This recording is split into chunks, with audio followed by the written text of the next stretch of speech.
Si Nanay Liore, inalala ang mga anak na sina Juan Carlos at Crisanto. Isang araw, papasok ng trabaho ang magkapatid pero hindi na sila nakauwi. Mga kababayan, ito po yung nanay. Dalawa po sa kanyang anak ang biktima, mga kababayan, pinatay ni Duterte.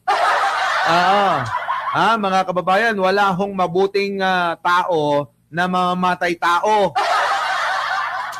Ito po yung dalawa ho, mga kababayan, anak niya pinatay ni Duterte.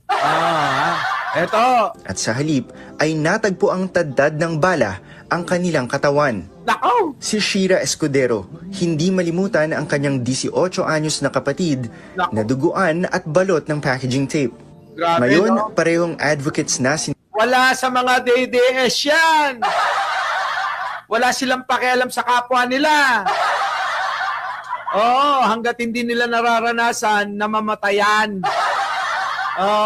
Di ba? Yung mga bugonggong tatanga-tanga, bobo, mga mangmang, na taga-suporta ni Digong, hindi nila alam yung pakiramdam ng mawalan ng minamahal.